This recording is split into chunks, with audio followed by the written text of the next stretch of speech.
Hello, everyone out there in Dlive. I'm BK Johnson. I'm the coin captain.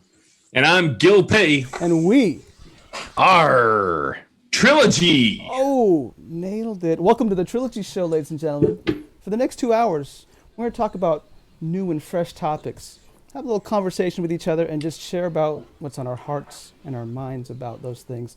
I invite each and every one of you, stick around, smash that follow button. We appreciate the support. Join in the conversation if you feel like it, as we stimulate both your mind and hopefully your hearts. I'm excited. All three of us have been working on this, and we're excited to bring new content to the Dlive community. Whoa. I think Coin Captain's getting raided for his silver deposit. Oh my God. I thought I What's talked going to on? them about that. Thanks, Made Up, for the host. Appreciate that, man. What? FBI? Made Up TV. Not again. I said I'd never go back. Yeah, that's right. That's the show, everyone. We're going to go down to the Everybody plane. hit the deck. We'll catch you later. Oh my goodness. Yeah. Crazy. Hi guys. How you doing? How you doing, Coin? I'm good. BK, good to see you. And no, I'm actually doing really well. Had a good night last night, and I've got another bottle of rum I got to start working on now. Oh yeah. It's all about the rum all the time with the captain. Well, you know how it goes.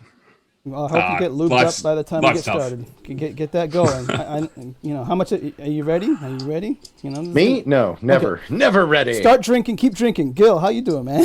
All right. I'm doing good. I'm a little shattered, but I'm doing really great. It's been a huge week for me here on Dlive. So I'm just enjoying kind of sitting back, having a chat, and kind of, I'll let the fear and the hysteria creep in towards the end when we go over and try something new on my stream. Yeah, well, congrats, just to say here on Trilogy as well, VP, Gilly P. Yes. Well, I'm not a VP yet. All I'm at is I've crossed the line. I've got the application in. Dlive might come back and go, you're just too good looking for Dlive. We can't make you a VP. I get that. And, not the first time that's happened, by the way. So we'll see. Well, why do you think Dlive had the CIA come and get involved? We were scoping you out. Right, I know. And the scope hurt. And next time, be gentle. This week has been amazing, though, because CoinCap, you're giving something for your affiliate celebration, too. So that's right, I am. And there are some treasures hidden around Dlive. Yes, Mm-hmm. and so if you happen to find any Coin Captain treasures, then you need to collect them. They could be valuable. That's right. Hey, Made Up TV, I did not mess up. I like to stream on my channel first, just to let people know that it's starting soon as well. So that's better. I did that on purpose. It's very confusing, but that's who I am, and you know that, Made Up TV. Love you, brother. Thanks for the host again. Hey, Mad Hadget, thank you for being here, releasing the Kraken early. And that's right. She knows where it's at. Go right? cracking it up, Captain. We need that.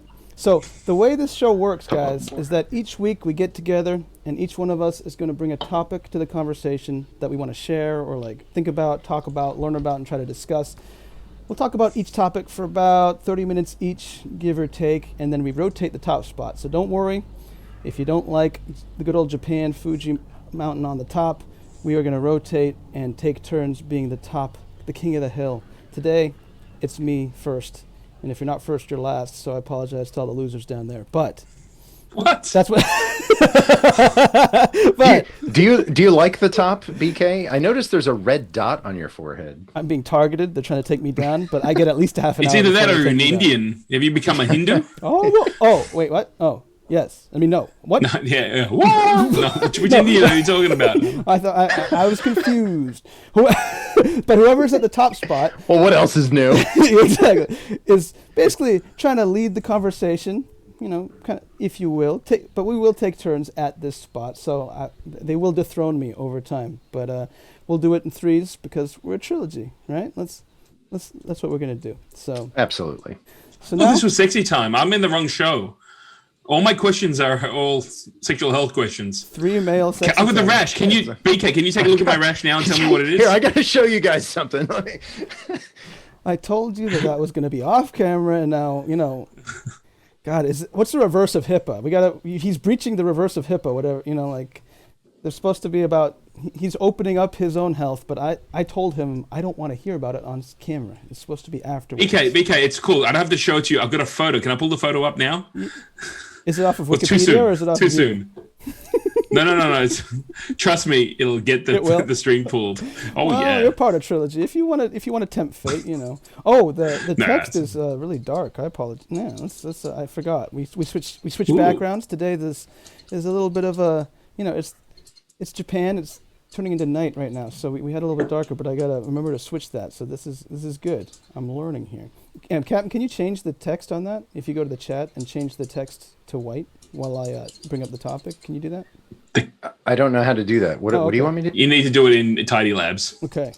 Oh, I don't know how to do that. Oh, I'm okay. sorry. No, that's okay. Sparky Radar's in here as well. Made up Sparky, TV. my first mate.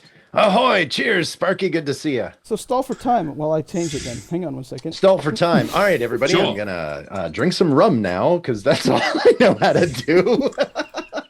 Didn't you? Weren't you telling me, Coin Captain, you lost your glasses the other day? Oh, that's right.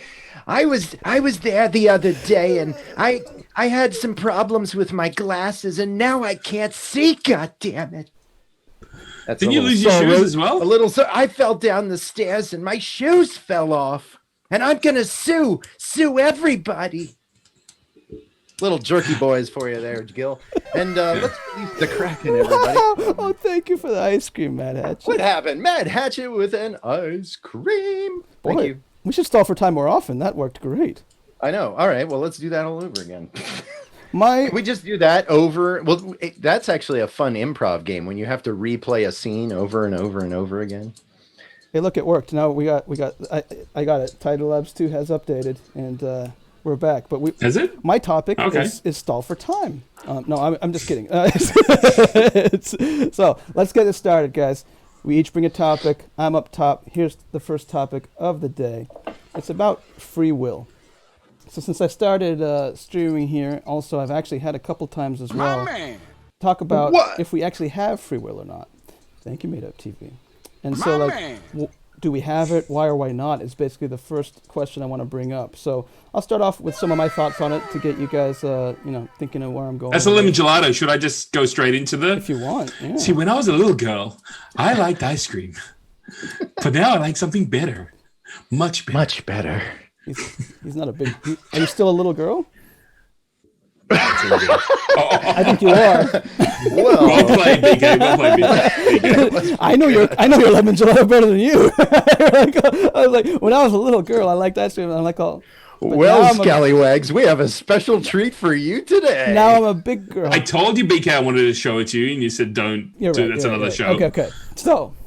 So I've had many people like insist that we don't have free will like in reality, and like from a certain point of view, I can see what they're kind of going down that path. So that's why basically the first question I want to bring up is like thinking about if you believe we have it on why or why not. Try to go both ways at it, because basically I can see what they mean and kind of agree with some of their points when there's things like from birth you have genetic qualities, you have different qualities that you're born with, you have other things around you like your family influence, societal influence, the government and your country you're in and whatnot, and things like that, societal rules and everything.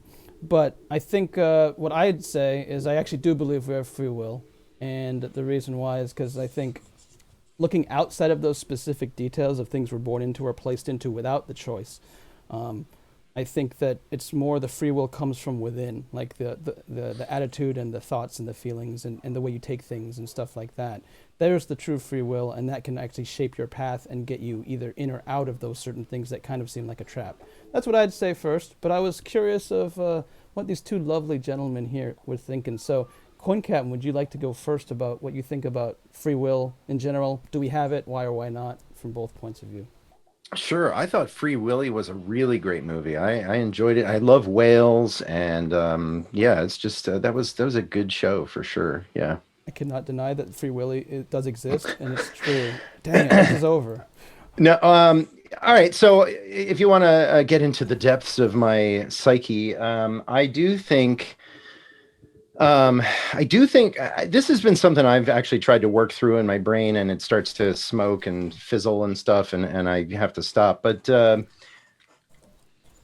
I'm what's known as a fatalist. I am a heavy believer in fate. I think that things happen for a reason. I think they're meant to happen, including negative things in our lives. And some people might have a hard time with that, you know, and I get that. I mean, trust me, the world and life is not a pleasant place sometimes. I mean, my mom passed away from breast cancer, and so all those things, you know, have to kind of factor into all this. But,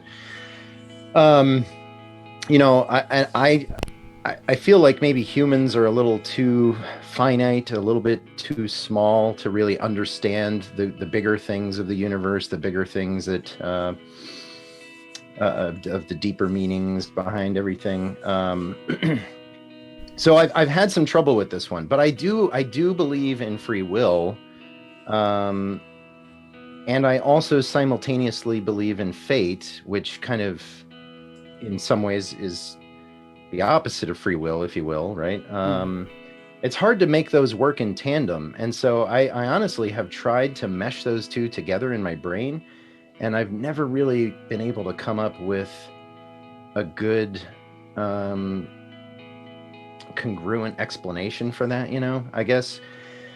So I mean that's really all I can say straight away, unless you maybe have another question now that I've said that. But I there's just been so many things that have happened in my life, and it's just clear to me from my own personal experience that a lot of those things happen for a reason. And so I think my little meter, right, leans a little slightly askew towards fatalism, that, you know, things are kind of set, and that we all have these roles to play, I guess you could say, and that things come into our lives or are meant to happen, and that's not really our choice. But yeah, we do have choices, right? Like, because, you know, if I don't want to be here right now, I can just click this button and you guys would be 2 people instead of 3. And I have that choice to make right now. So I don't know. Somehow those things work together. And I think a lot of it, honestly, is me more not ignoring it, but it starts to hurt your brain the deeper you think about it, you know? So you're saying it kind of like works together. So you kind of believe in both, but it's not like 100% one or the other type of thing? It's not something that I fully understand. It's not something that I'm clear on, that I have mental clarity about. I think it's all, I guess maybe the best way I could say it is I almost have like 2 distinct beliefs that when I try to fit those together as a puzzle piece, they don't seem to quite fit and match. But I kind of trust that I don't have to understand that. You know, because I'm a human, and humans are very limited. I mean, there's so much about there's so much about my own body that I don't understand. I don't know how certain things work. I don't know how many hairs are on my head, and this is my body, right? So there's a lot of things about life that I don't understand because I'm just a limited human. And so I kind of put those beliefs in that category of, I believe them, I don't fully understand them, they don't seem to go together, but I trust that whether, you know, you want to say it's God or a higher power or an energy or whatever, that existence knew what it was doing when it built those 2 concepts, and they do fit together. I just can't see how they fit together. And that's all right. I love what the chat's saying too. Mogul Bear, bringers of our own future, to believe we have the power to make it happen. It's just sometimes you got to grow the tree before you get the apples. And you can have the free will, but the universe can have other plans. Is why I don't do promises. Some things just aren't in your control. So part of it is almost like trying to control it, right? Where it's like, were we talking about free will or control? Because there's some things you can't control, but we're just, you know, that's a little bit maybe a different thing. Where do we think that free will is that? So, but it's interesting. I love those thoughts. Thanks for that in chat. Sure, of course. Gil, what is your first volley into that? I stumped Coin Captain. I'm just kidding. Yes. You know, it was kind of interesting. I mean, this is something. Good. Mm-hmm. Yeah, so this is something that I spent a lot of time kind of researching for my own personal kind of sanity in a lot of ways. It's interesting. I thought, Coin Captain, it was really interesting that you took fate and free will and put them together. My understanding, or at least how I see it, is they're actually separate altogether. Fate is the hand that's dealt to you. Free will is the active choice that you make to deal with the situation in a certain way. So I had a very amazing teacher. Unfortunately, he's no longer with us.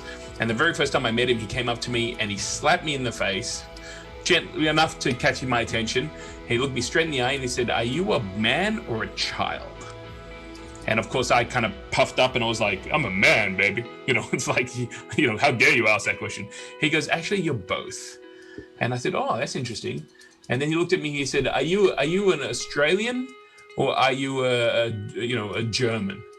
And I went, I'm an Australian. He goes, actually, you're both. And the point he was trying to make is that within each person, you have the ability to be, you know, whatever you choose to be. And then the third question he asked me, which was kind of interesting, was he asked me, he said, you know, I'm going to try to, he used a certain terminology that's not going to work here. So he's like, are you like an American or are you a Nazi? And I looked at him there, like right in the eye. I was like, dude, what the heck? And people were getting upset. I mean, people in the room really were triggered by this. And I looked at him and I said, I'm both. And he goes, you learn quick. And the point he was trying to make is that for every, you know, person who believes in you know, truth, justice, and the American way, you also had the potential to do what happened in Nazi Germany in the 40s, so in the 30s and 40s. So, you know, that's what when I hear the term free will, it's all about the conscious moral choice that you make through all the experiences you had in your life. And I think that actually that's one of the few things that makes mankind so unique. Just before Avery jumped up and he was kind of purring and you know, kind of jumping up, he's a slave to what drives him. In that moment, he wasn't like, hey, you know what, Gil's streaming with Coin Captain BK, I'm just gonna give him a bit of space and he'll come up and he'll be able to go and deal with my needs. It's like, right now, I need it now. And, you know, he has no free will. He's literally a slave to what he's genetically bred into. We're human beings, you know, we can be like, hey, you know what, I kind of want to go and, you know, I want to go get drunk right now. Or, hey, you know what, I want to go over to someone's house and, you know, and spend the night and all the rest. And you're like, you know what, I can't do that. Like, you know, I might not have a partner, or I've got responsibilities. And that's free will, choosing whichever path you want to take. I'm not saying at all that one path is right and one path's wrong, but it's the ability to be able to stop that primal urge and go, hang on a second, you know what? I can go and watch, you know, cartoons till 4 a.m, but I got to get up at 9 and go to work. And you know what? If I don't do that, there's a ramification. But you know what? Screw it. I'm going to go and watch cartoons, or I'm going to stream till, you know, and play games and all the rest of it. So to me, that's where free will comes in. And I really believe that, you know, on this planet, I can't talk about anything else, but I am on my way to explore it. So I'll let you know if I find anything else. I do understand that like, I do understand why it's interesting.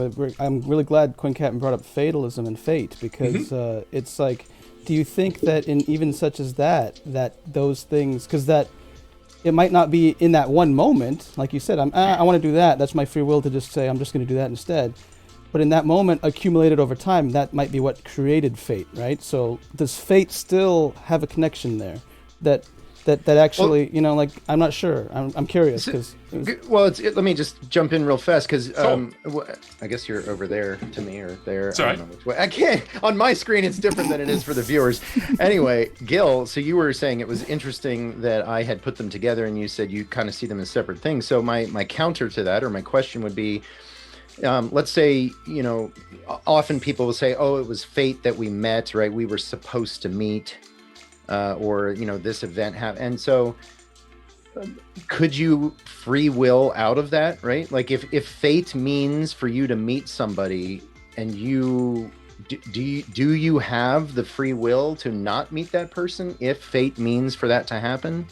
That's where I have trouble putting them together, but somehow they do have to coexist if they're both real. Right. Look, I think that, you know, as I said at the start of kind of trying to separate those things, kind of fate is the hand you're dealt. But whether you choose to hold, fold, or bluff, that's your free will choice. So, you know, it kind of it comes down to, you know, poker. Everyone has the same. Yeah, poker's a great analogy, because in a lot of ways it's perfectly correct in my book. I mean, you know, some people are born. Who did that? Thank you, Elizabeth. Someone followed. Elizabeth. Thank you, Elizabeth. That's awesome.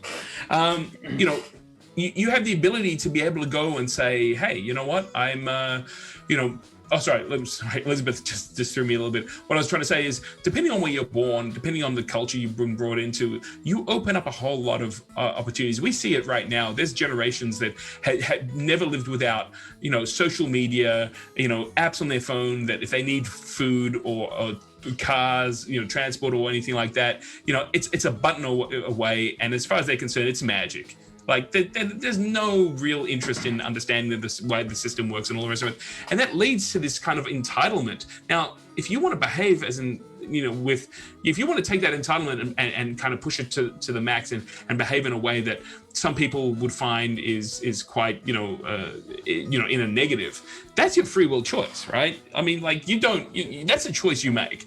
Or if we had we started this project Trilogy, let's say down the track someone says something and someone's hurt and someone goes, you know what, hey Avery, how you doing? He see, no free will on this guy. He's just like, I'm just gonna come in, I'm just gonna put my tail across his face.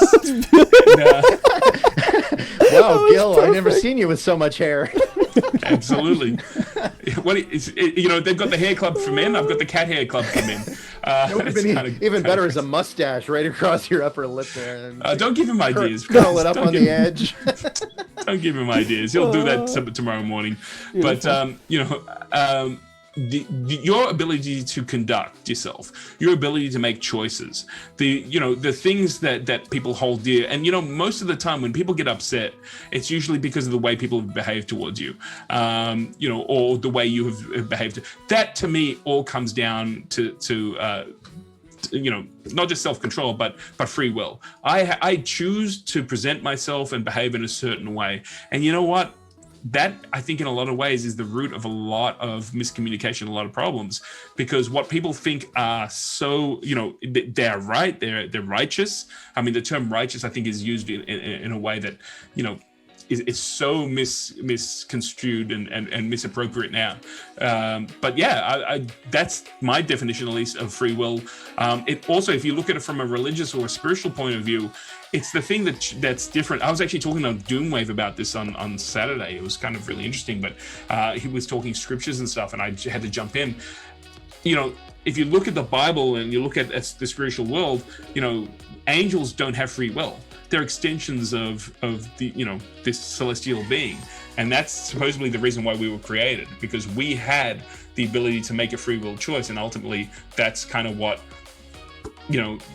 whatever you want to call it is all about. So being able to make that choice and saying, you know what, I'm on your team. Is there anything about, because is there anything about like fallen or archangels then where they actually do, is part of it they actually do have free will, or are they going against, the will of the celestial being, or right? Like, is that what's going on? I'm not an expert on that sort of stuff, so I'm sorry. I've got a parrot here. Okay. We'll get off that, because I just noticed that at the end. That was interesting. What I was going to say is that you're going right up. I did have one more topic on free will that I wanted to get into. Someone's flashing his butt too. Avery, do you want to go out? But before, oh my gosh, that is so good. Hang on a second. Go for it. Oh my gosh, that rocks. But before we get to the next one, since it's unfair, since Gil's going to have to deal with this crazy cat. I love Avery. But Coin, did you want to say anything else about the fate versus free will? Because I do like that dichotomy of those two things. I don't know. I really want to be able to work those two things together in my head, but I've tried a lot to figure that out, and I think, like I said, I had to get to a place of acceptance of being okay with not knowing. Of saying I can't know everything. I can't fully understand everything. At some point, I have to just trust that whoever or whatever, everybody has different belief, created the universe, knew what it or they were doing, and so it's just not meant for me to know. So that doesn't mean I shouldn't try. Yeah. So you're basically saying that they're equally plausible in some way, and they might work together, they might not, or I don't know. Like, what do you? No, well, in my case, I would say I believe them both. And they do work together. Okay. I just can't understand how they work together. Yeah. Okay. Yeah. Interesting. But I trust that they do. Okay. Yeah. So. I apologize about that, guys. That was a cat emergency. No, that's okay. I was just. It's all good. We stole all of your treasures while you were gone. Yeah. Or at least I did, because I'm a pirate. Me and Coin Captain got together and made sure everything you said was full of crap and wrong. And now we're going to move on to the next part of free will. Okay. So Very cool.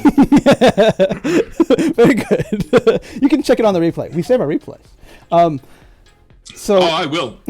Trust me. That's my free will choice. that's your free will choice.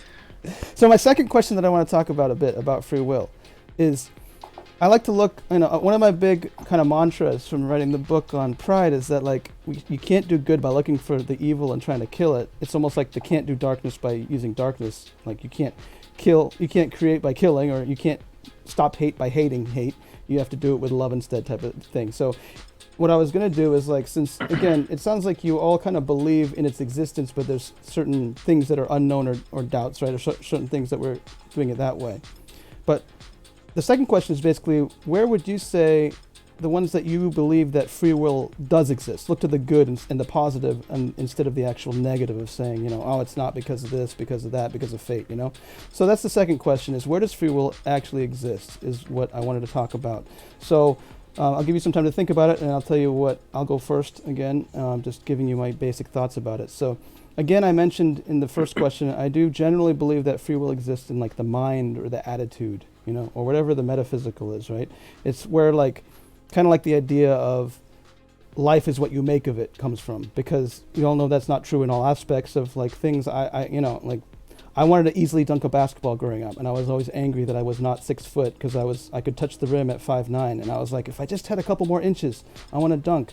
And so like, but I think the free will comes from the mind and attitude. And one of the things that came to mind when I was thinking about free will is Viktor Frankl's book called like Man's Search for Meaning, if you've ever heard of it. And it's a story, I believe, I haven't read it all, but I've heard of certain things, and I love this lesson or quote from him, because from what I've heard from people who've read the book, is that it's about him looking at the search for meaning and analyzing it from a history of actually surviving a Nazi concentration camp, I believe is the story of his book. And so one of the things he says, though, is that like to choose one's attitude in any given set of circumstances, to choose one's own way, that's the one human freedom that cannot be taken away, because all other human freedoms can be taken away. And he kind of compares that to the Nazis, where the Nazis took everything that they could do in those camps except for that. That was the one thing that they couldn't take away of their free will, was that type of attitude thing. So I kind of agree with that, where it's like that's the free will. Your attitude, how you look, how you react, how you take things in. We've heard so many stories about people in very difficult situations. We hear more so now after the pandemic, and a lot of the free will comes from how you view it, or how you're going to view yourself and your life after tragedy, or after, even you can reverse it, after great things, how you view life. Like that also is your free will. Do you want to do something with the good fortune, or not, or how you're going to use it? So that's how I believe that's my belief of the main where free will actually does exist, is that outside of it's existing in our minds and our beliefs of what we choose to believe. Outside of that, I'm not sure if we're ever going to be close to 100% free in anything else. So that's my thoughts. Anyone want to go next after that? Where does free will actually exist? I need a drink.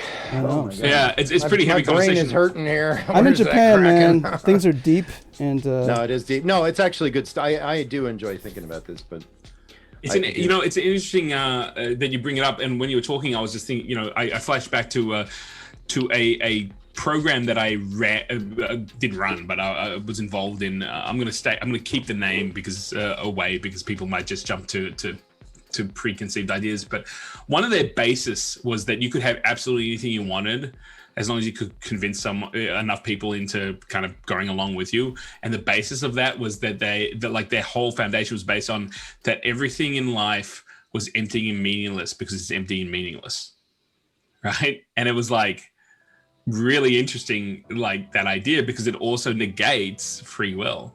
It's like, in the sense that if it's all empty and meaningless, it has no meaning whatsoever. Just go do whatever you want to do. And I remember having like this major problem. And it was a lot easier for people to just go, yeah, okay, no problem. And I'm like, well, if everything's empty and meaningless, like, can I just go into a bank and rob it? Like, there shouldn't be any ramifications, right? And again, this comes back to the free will thing that we understand in society. We can't do that. I can't go over to coin captains and just like go, oh, cool, coin captain, give me all your silver.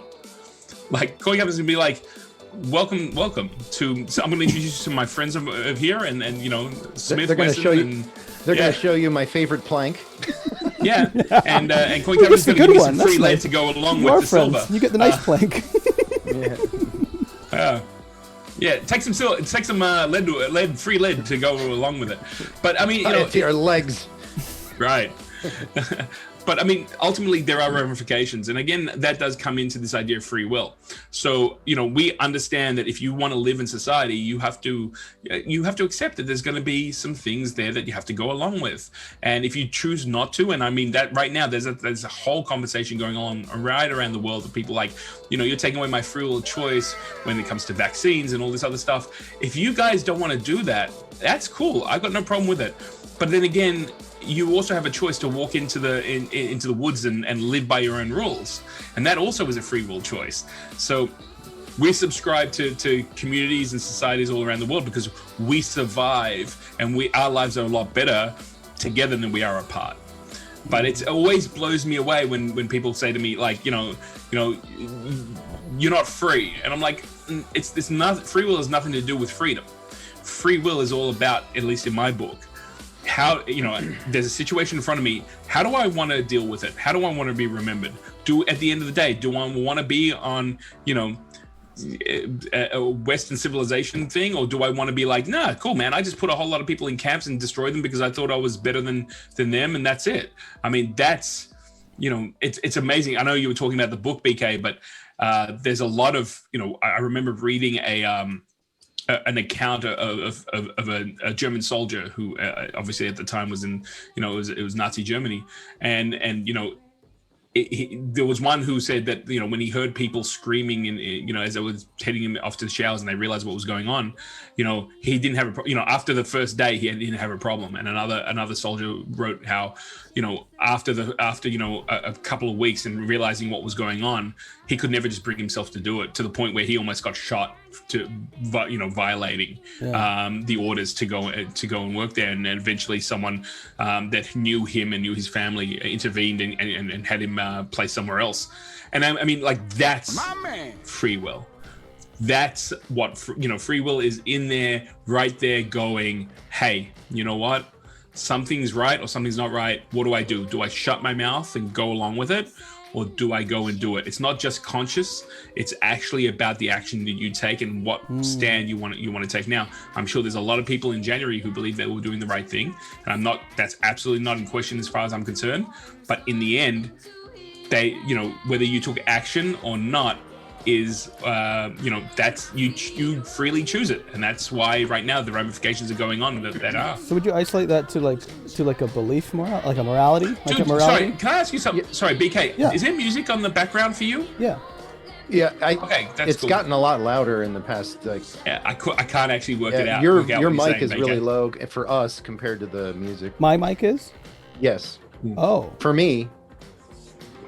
Guys in chat, if let me know how it sounds over there. I can turn it off. Hang on. I mean, it'll be for the chat only. Let me turn it off. Yeah, because they said the volume was good on that, but for us, it's getting louder somehow. Okay. Yeah. Yeah, and I couldn't hear you, BK, and I was just like, that's why you were ignoring me. quite... Nice excuse. No, it's just It's very distracting. Thank you. Thanks, made up. Appreciate that. That's it's okay. Generous. I'm used to being ignored, and I just ignore your ignoring. And I just want to say to the chat room right now, enough with the ice creams, ninjets, and Ninjaginis. Fine, okay. That's okay. He's a man of I'm going to say it on my taste. own stream. Alerts. me and Gil signed up for a terrible contract. We have to fund the Kraken rum for Coin Captain, and look at him go. Yeah. We need ninjets. Right. This is not going to last without ninjets. Ninjaginis and above. That's all. That's it. Oh my gosh, we've fallen to this level. We've fallen to this level. But yeah. We unfortunately, Coin Captain, we don't have people paying us to look through coins on our streams. We've got to sing and dance for we're going to be singing for our supper tonight. It is so I'm telling you, man, it's the rum, baby. baby. They love the rum. You got to get yourself some rum. That's all it is. I cut it down a little magic. bit, guys. Hopefully it's there. On OBS, it is so low. That's why I'm surprised. Usually it's not like that. But thank you. Keep letting me know. I cut it down again. Let me know in chat. Sorry about that. My OBS settings did get reset, so I did have to readjust right now. But let me know. Thank you, guys. Appreciate it. Would you isolate that to like morality, that type of where it exists, free will, or what would you say is summing up that? I'm curious because I was wondering where you think free will exists. Well, I think morality may be the borders that you operate within free will. Okay. So that's kind of like the choices that you make, but free will is there for you to make a choice. Whether or not you want to go and, if you want to go and hold up a bank, or if you want to go and donate all your riches to society, you have a free will choice to do both. I think what's really amazing is that if you want to behave really badly, I'm just trying to think of, we had an example here in Australia where someone went and embezzled a whole lot of money when it came to investing in people's retirement funds. And she just, she disappeared. And the last couple of days, bits of her keep turning up along the ocean because they think she swam out and obviously is no longer with us, but her remains are coming back. And it's like, people keep going, why would someone do that? Like, why would you do that? Well, she had a free will choice to deal with the situation the best way she felt in that moment. She could have gone through court and dealt with it and maybe been imprisoned, but she also had the choice to be able to go and walk into the ocean. And I think that's exactly what happened right now. I'm not, again, that's the only information we have right now.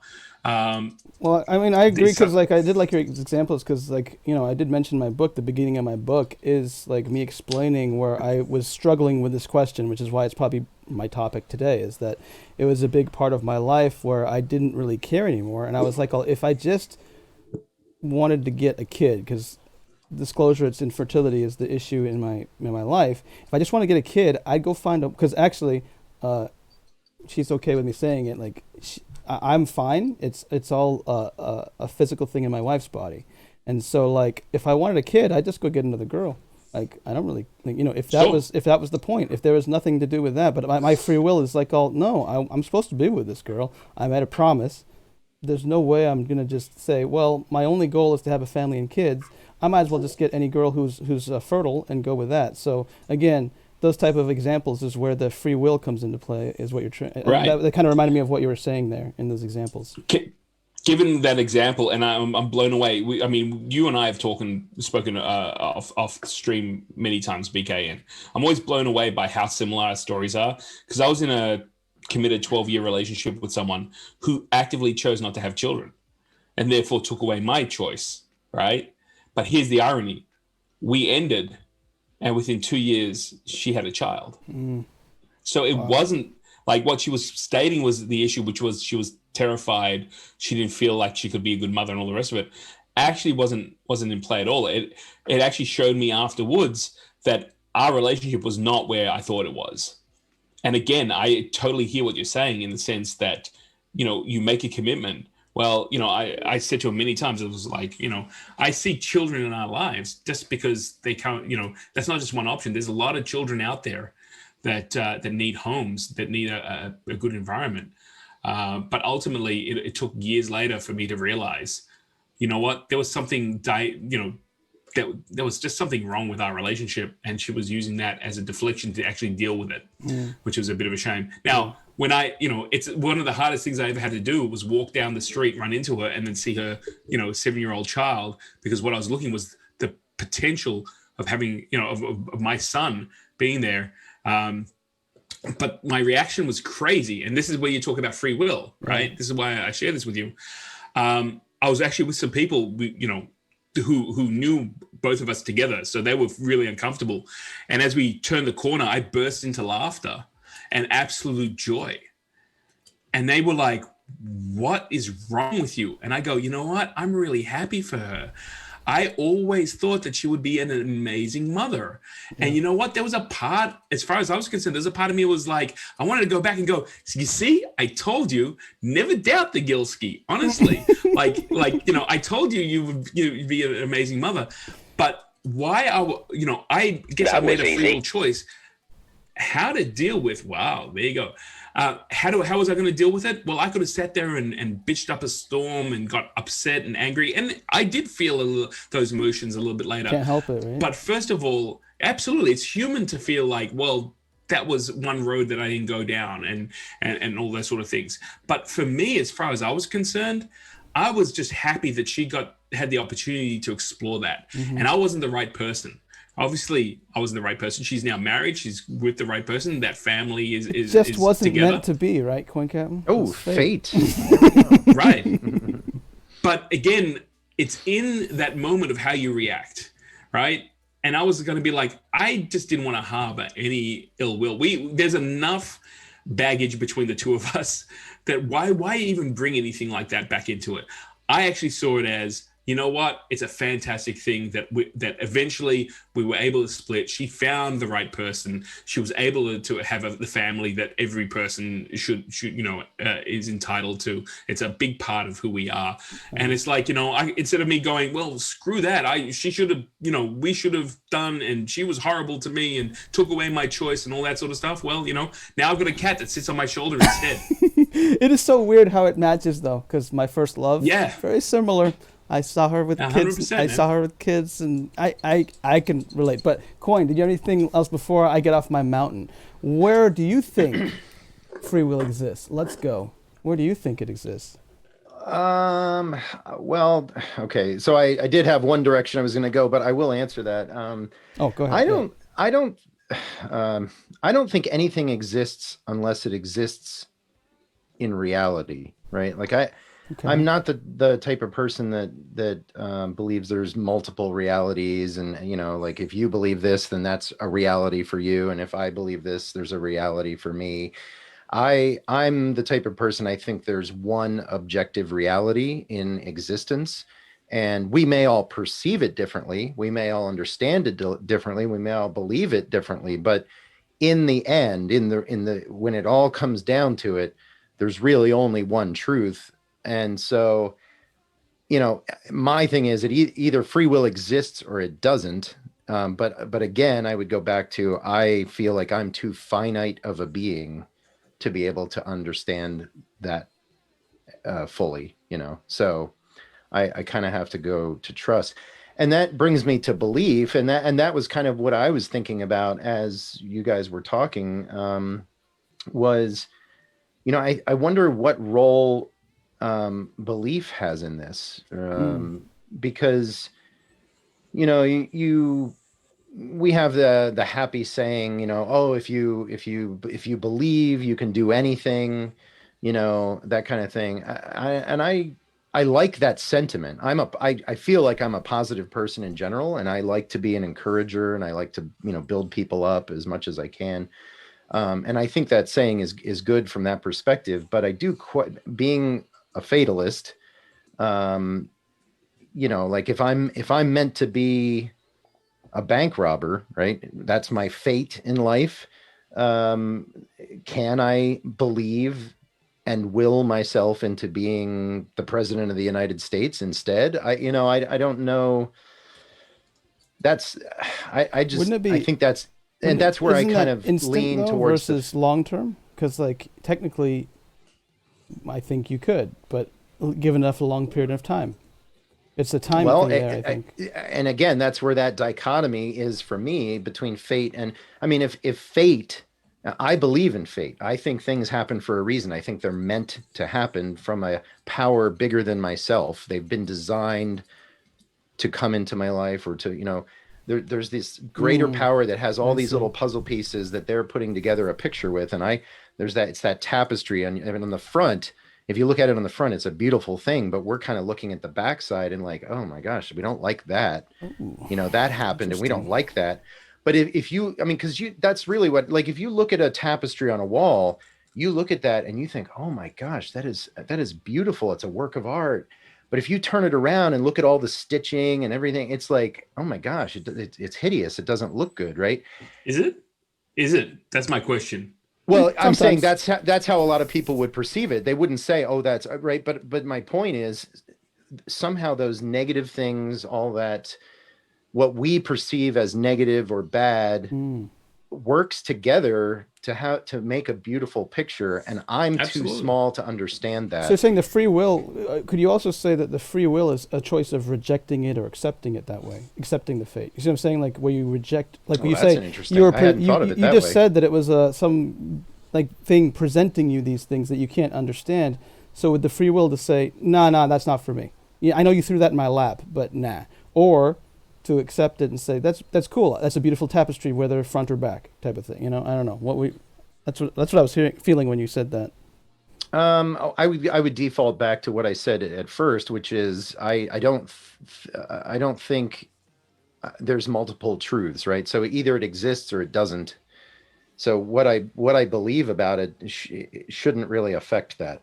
It affects how I perceive it, but I might be perceiving it wrong. Did that answer your question? Kind of. I was just wondering where, like, again, I'm trying to isolate it down to where in the examples of your thinking. Grill me. I like the of where free will exists. So I was like, would the free will be in the acceptance or rejection of that when in that example that you gave? I was like, is that where the free will is?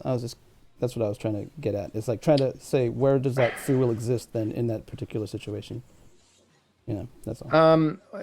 I think that's why I have difficulty putting them together, because I'm not sure. I don't. I guess the simple answer is I don't know. I mean, maybe the first thing that comes to mind is maybe that the free will exists within boundaries. You know, like in order for this fate thing to happen in my life, there's only so many choices I can make, because if I make a different choice, then that fate doesn't happen, right? You know, so maybe it's that I have a kind of a free will within guidelines, but I mean that it's hard. It's hard. That's kind of why I got to the point, because when you churn this around in your mind, it gets really complicated and really hard to understand. And that's why I have pondered this in, you know, not other than tonight, you know, previous to tonight. And I just kind of had to get to the point where I'm like, all right, I can't work this out. So I'm just going to trust that somehow they work together. Yeah, that's why I do believe it's something to do with that belief or that whatever that is. Go ahead, Gil. Sorry. Yeah, I was just going to address something. Charlotte Rose said, if it's as simple as thinking you will not be homeless, and not the other underlying issues that cause them to be down on their luck. Well, look, you know, it's a lot of people have spoken about, like, you know, the law of attraction, and I mean it's a very interesting thing. I mean, I don't think that's a part of a free will choice. I think that's something completely separate. But the people that I've seen and that I know that are successful are people who believe that they know it, they live it every moment, and even when the negative stuff comes in, you know, the positive motion overrides whatever the bumps in the road are. And again, I think that's a free will choice. I think you choose. You can, you know, as human beings, we are creatures that can choose what it is that we want to believe in. I think there's a lot of people walking around who subconsciously feel that they are not doing well. You know, they shouldn't deserve things. I've seen so many people who are on the brink of incredible success to lose it. You know, literally because fear comes in. And, you know, there's, as I was saying before, that underlying line of questioning is, you know, is this for me? Is this what's going on? You know, not on a conscious level, but on a subconscious level. So, you know, I just wanted to say to Shyla Rose that absolutely, you know, we need to be able to, you know, you need to be able to be a little bit conscious of that. But I think that, you know, people who are in situations that have been able to turn it around, we've seen that many times. And there are definitely people who have a lot going for them who end up, you know, in these, you know, situations that are traumatic, usually because of a lot of other things than free will and fate. I mean, you know, wow. I mean, you want to talk about free will. I'm a huge believer that this COVID-19 thing is really kind of, you know, a global lesson for mankind. We've been treating each other so badly for so long. This is a global situation where for us to actually work through it as quickly as possible, we need to be working together. And we are doing that to a certain degree, but we're not, I personally believe that we can do a lot faster and a lot better. And what scares me is the next time this lesson comes, it could be a lot harsher. I mean, we're clever. We are clever creatures, man. We came up with, whether you want to believe that this vaccine is going to control you or not, we came up with something in a very short period of time. And it is, you know, it's an absolute, you know, what I'm trying to say here. It shows our ingenuity and our ability to reason and create. And again, that comes into free will. You know, animals don't have philosophy. You know, we are the only there's certain languages don't even have the word philosophy. You know, it came out of the Greeks. It came out of this idea of taking an idea and kind of mulling it over. Again, not acting just on an animalistic level. And I mean, look, you know, most of us have had some sort of education at one level or another. We've sat in rooms, we've talked about things. You know, we've even taken some of the things we've learned and actually put it into practice. So yeah, it's just an amazing, we've got an amazing opportunity. And I think that, you know, I think we as human beings, right, get in our own way. And again, I don't think that's a free will choice, but that same mechanism of choice is actually getting in our way. Hollow Fox, folks, thank you so much for the follow. Thank you. Thanks for following. Good to have you here. Thank you for the follow, and thank you for the thoughts, Shallow Rose. Those are great. Like, seriously, we really appreciate it, and we don't mind you guys. We don't mind the lurking. We don't mind the conversation. We appreciate you all being here for the support. I saw that we were on the carousel, or probably we might still be, but thank you all for being here. Any last thoughts before? Because I don't want to take up too much of the time on the mountain, guys. I'm going to take a 1 minute break if I could. Gil? Okay, yeah, okay. Let's take a break. All right. Let's do that and we'll come back. I know that we've been talking about that. Do we have something we can throw at me? He's like, yeah. Want to throw up something? You want to do a BRB? We'll BRB? We'll BRB? Yeah, let's do a BRB. Want to be a BRB? All right, guys, we'll do a BRB. I will see. We'll be back in about a minute. Absolutely.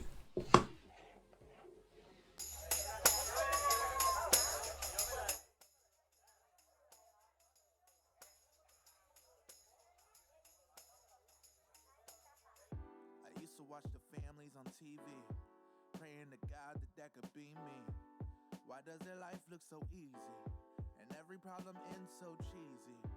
Then I start to wonder like Stevie, what would I get the fam if the money ain't a thing and the holidays were bang? But would I be okay if it never ever changed?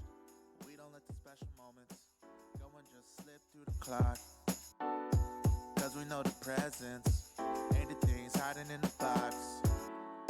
I used to be sad cause we didn't get a lot, until I learned that you gotta love what you got. We don't have your picture perfect, cookie cutter. No, it's not your usual, but this family's beautiful. We don't have your picture perfect, cookie cutter. No, it's not your usual, but this family's beautiful. We would exchange gifts, only if the funds say we could. But the best gift was seeing everyone healthy and free, so you know I'm good. I would honestly take all of these gifts back, just to have a few.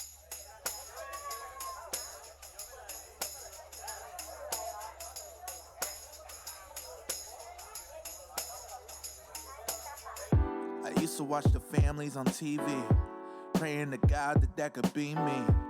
Why does their life look so easy and every problem ends so cheesy? Then I start to wonder like Stevie, what would I get the fam if the money ain't a thing and the holidays were bang? But would I be okay if it never ever changed? We don't let the special moments go and just slip through the clock, cause we know the presents ain't the things hiding in the box. I used to be sad cause we didn't get a lot, until I learned that you gotta love what you got. We don't have your picture perfect, cookie cutter. No, it's not your usual, but this family's beautiful. We don't have your picture perfect, cookie cutter. No, it's not your usual, but this family's beautiful. We would exchange gifts, only if the funds say we could. But the best gift was seeing everyone healthy and free, so you know I'm good. I would honestly take all of these gifts back, just to have a few people back. My baby niece started walking and she teething. That helps me take solace in this season. We don't let the special moments go and just slip through the clock, cause we know the presents ain't the things hiding in the box. I used to be sad cause we didn't get a lot, until I learned that you gotta love what you got. We don't have your picture perfect,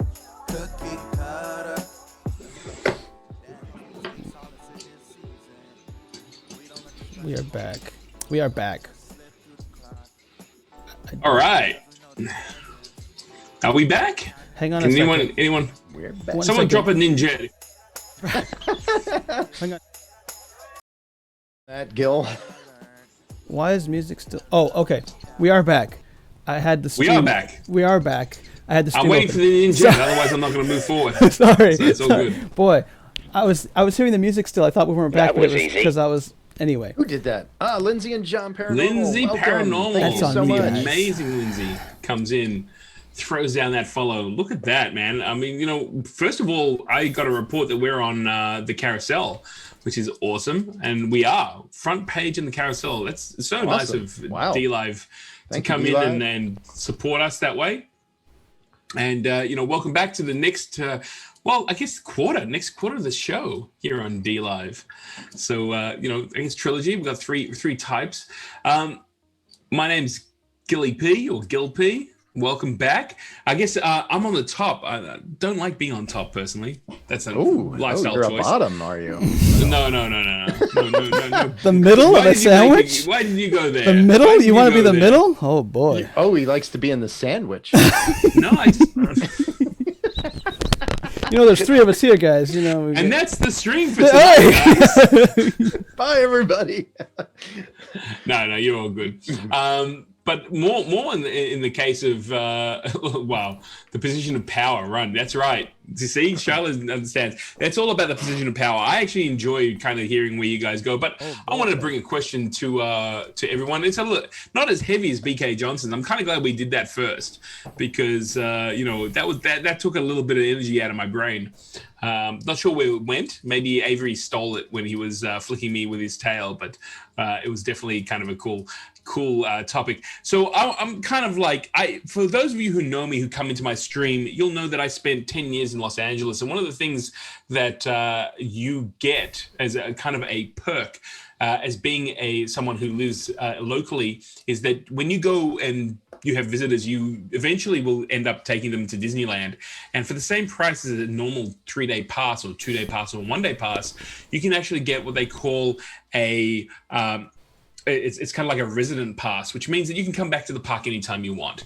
And that's kind of an amazing thing. So quite often when I was in university with my friends, we'd be like, what are we going to do tonight? And I'd be like, hey, you know what? I don't know. Let's go down to Disneyland. We'd go watch the fireworks and eat really expensive food that tastes like crap. And, we'd go kick Mickey Mouse in the butt and run away. Thank you so much, Elster. How you doing, man? Thank you so much for the lemons. So my man. There you go, my man. So one of the things that's really kind of interesting, and it was a little bit of a topic back in the day, was that, someone once said to me, Gil, no one dies at Disney. And I'm like, what? And they were like, no one dies at Disney. Disney has this kind of like unwritten kind of rule that if someone were to actually die on the premises at a Disney park, bring too much negativity. So what they actually do is they kind of get them off the premises. And when I heard this, I always had an image of like a guy in a Mickey Mouse suit going, take him to Universal. No one dies at Disney. So, it's just kind of like, one of those, like take him somewhere else. Take him to Universal. Yeah. It's happiest place of my nose. So I want to talk to you guys. I mean, like, this is obviously one of many urban legends, but does that change the way you would think about going and visiting a place like Disneyland? If you knew that, like, God forbid something would happen, that they would, like, they'd rush you out. Like, their priority is not to save you, but make sure that you're off the property if anything bad happens so they can pronounce you dead. Well, when you first brought it up, I thought, wait, are you telling me that Disney has solved the key to immortality? No one dies at Disney. If you just want to survive. Well, Disney is in cryogenic suspension in the Sleeping Beauty's castle, I'm sure. Just got to buy a ticket to get into the park every day, and you'll live forever. Oh, that's all? That's it? Yeah. Well, that's easy. No, like, so the question was, sorry, what was the question again? Do you have free will? Yes. Do you have the free will? Yeah, go ahead. Go for it, Captain. You go. I was just going to say, can you will yourself into dying at Disney?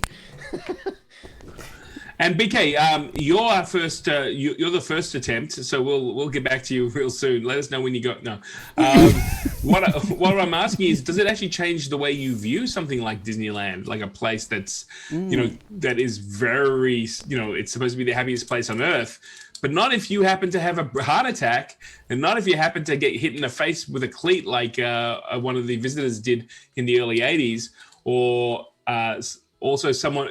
There was a story about. A teenager that swam from is it Tom Sawyer Island and actually hit some of the electrical cables and electrocuted himself. Like in those situations, do you want to know that that's an option, or do you want to just believe in the fact that in the happiest place on earth, nothing is going to go wrong? Did it change yours first? I was just curious. Yeah, actually, you know what? I did. I don't know if I want to go back to Disneyland anymore. Okay. Really? Like, Really? To be honest with you, I got sick of it after 10 years of going there. When people were like, let's go to Disneyland, I'm like, well, what for? It's like the mall for you, right? Like, because California. That was like... You can only... They knew us too well. Like when we came in, they were like, those guys, keep an eye on them. And I think I mentioned it to you off channel. The thing that threw me more than just this, and this is one of the reasons why I asked the question, because I totally believe that this is in play at Disney, is the fact that the staff at Disneyland, at least in Los Angeles, Anaheim, were so incredibly uptight that at one point I was standing in a line, I was wearing a backpack. I got moved because my backpack was touching a rope, and that person then spent the next 10 minutes inspecting the damage that happened to the rope because I touched it. And I actually said to him, I'm like, dude, you're Disney. It costs people hundreds of dollars to come in for one day. And, why would you even want to make someone feel bad that they touched a rope? Go buy another one for $5 if you're that worried about it.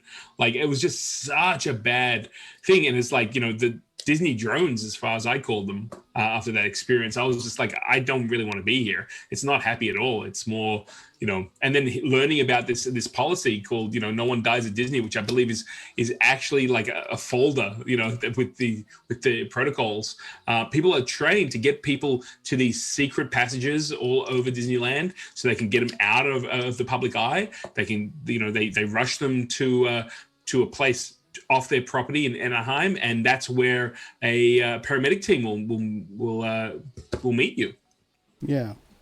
Well, you want me to go first? Since technically, did you want? Yeah, absolutely. Go for it, man. I've said my piece. So, I mean, I grew up with Disneyland because my family would go every year as the family trip. So, cool. my mom and my dad decide they love Disneyland. My dad's we joke around he's the biggest grump in the family, and he runs the family with an iron fist, but when he goes to Disneyland he becomes just a little sweetheart, like a kid all over again.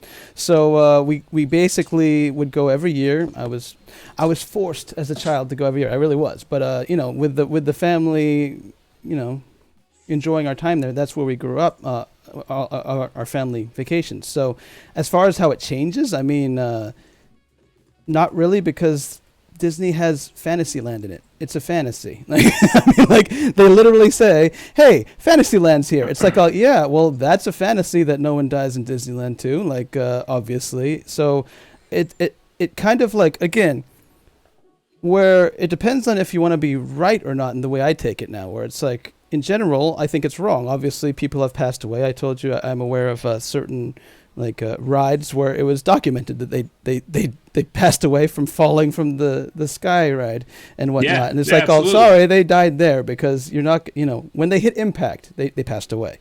So, but they won't we talked about a little bit off, where it's like, yes, they won't declare anyone dead there. They'll take it off of the property, right? So yeah, absolutely, yeah. So basically, I mean, if you want to fight for the truth, if it's that important to say, no, people have died there, or, again, I think Disney is pushing the crazy fantasy so hard of always looking to the positive, is the way I do it. And I've always kind of viewed that way, where it's like, the Disney stories are basically that, it's yep. It's a fantasy. So in that way, it doesn't really change it. It's kind of sad that they go to that degree, but even growing up with Disney, it makes sense because of the stories about Disney building it on that foundation, where they have you know, this, like you said, the workers there are trained to be that way, where they have to sweep the streets of Main Street, and if Disney saw one little shred of whatever on the whole street, he'd kind of lose his shit about it. It's just like, that shouldn't happen here, because go, you know. So like, I think since the beginning it was kind of built on that foundation. Going there for every year for many years growing up, I think there's definitely more remnants of that in Anaheim than in Disney World. I've only been to Disney World about like 5 times probably. Disneyland, I'm thinking, you know, over 30, even not living there. And my sister lived in California, so she did what you did, go there like every day, like the mall. But not every day. I mean, you know, we went a couple of times a month. You know, eventually when we first got the ticket, it was like, any chance we got, if someone was going to Anaheim, it's like, drop me off at Disney. You know, let's go hang out. And there's some kind of cool stuff there. But like I said, it's like after a while you start seeing the patterns.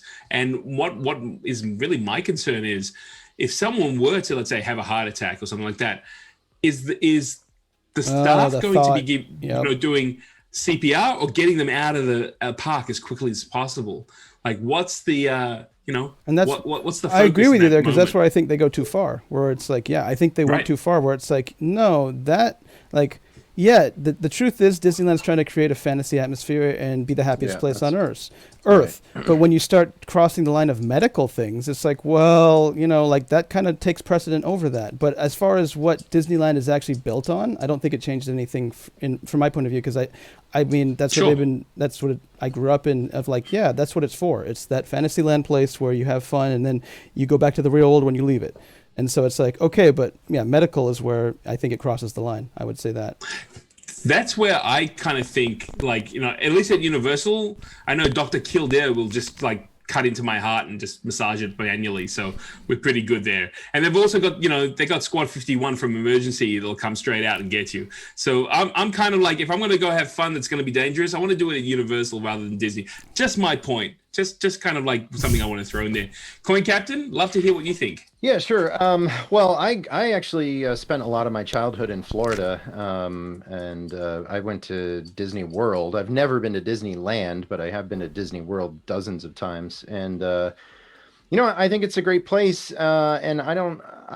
personally, you know, if I knew people died there on a regular basis, that wouldn't stop me from going there. I mean, people have died in grocery stores, and it doesn't stop me from going to get my groceries, you know. So I'm not, that doesn't really affect me. But what it did make me think of when you were talking about, my career, I'm a flight attendant, and we actually have kind of a similar policy, if you will. It's not, it's not like written in stone per se in the manual, but it's well known among airlines that, you know, somebody isn't declared dead on the plane. If you have a heart attack and we're doing CPR and we can't keep you alive, that we land and the body is taken off of the plane and then declared deceased on the ground, and therefore the airline can say nobody died on the plane, you know. And you know, it's obviously the whole thing is about image. It's all about creating a certain image, and I don't, you know, I mean, with an airline, I think it's probably even more, the stakes are even higher, right, as far as the image goes, because people are already somewhat nervous to fly. And so every time you hear about a death on an airplane, I think people get really nervous. Whereas, you know, that stigma doesn't already apply to Disney, because the general thought of going to Disney is I'm going to have a good time. So, yeah, I know that's what I was thinking of, but yeah, like if I think back into my training, you know, they basically tell us you have to continue CPR basically indefinitely, unless a doctor is on board. Right. And if a doctor is on board and says you can, you know, stop giving life-saving techniques. That was easy. Thanks. Oh, Keith is in here. Hey, Keith. Good to see you. Thank you so much for the follow. Appreciate that. It's good to have you aboard. Oh, there. See, now look at me. I'm talking like I'm on my ship. Well, get out of here. Get out of here. Got to shift to trilogy mode, Captain. I'm on top. That's right. Let me, thank you for the lemon gelato. Thank you so much. No, that's right. You have your own ship. Wait Gil. a second. You're streaming from space right now. That's right. Man, I'm floating. Let me tell you. Welcome, I'm Jedi floating Knight. right now too. Keith's a Jedi Knight. Let's go.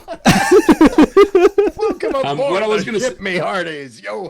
Coin Captain, you made a really good point, and I haven't really touched upon it, but it's more about duty of care than anything else. I mean, that's why, like, putting a policy in there that says like no one dies at Disney.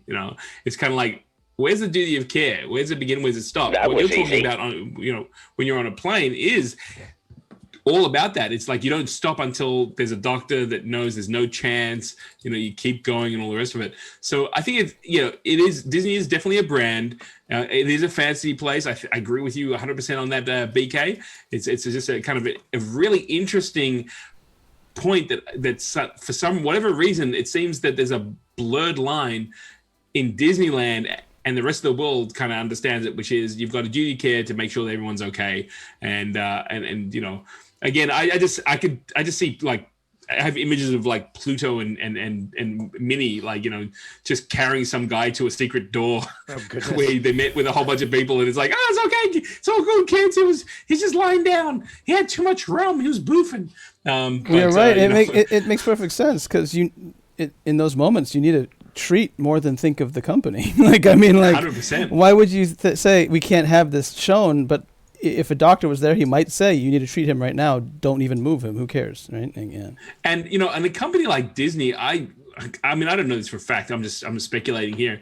Large companies usually have medical teams and doctors on call too, or at least on the for their own staff, let alone anything else. So again, I'd love to dive a little bit further into this. I'm going to go do a little bit of research. I mean, people keep saying it's an urban myth. This doesn't happen.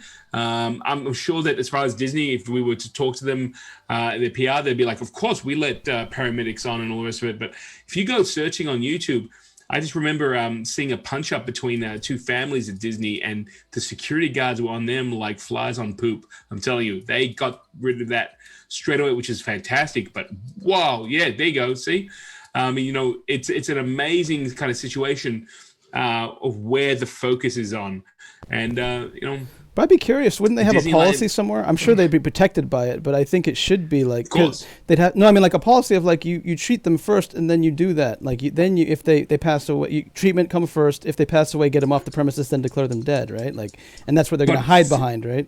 Wow. So Keith is saying he saw someone die in Disney World. Wow. So I think the policy is to get them away from the public straight away. You don't want people going, wow, that's insane. Well, yeah, absolutely. That's insane. Like, if that's the policy, and that staff is trained, and there are people on call to grab people and bring them, right across, and let them, get them into these. Like, there's a whole network in these parks that, when Mickey turns up in a suit, he pops out of nowhere and he disappears just as quickly.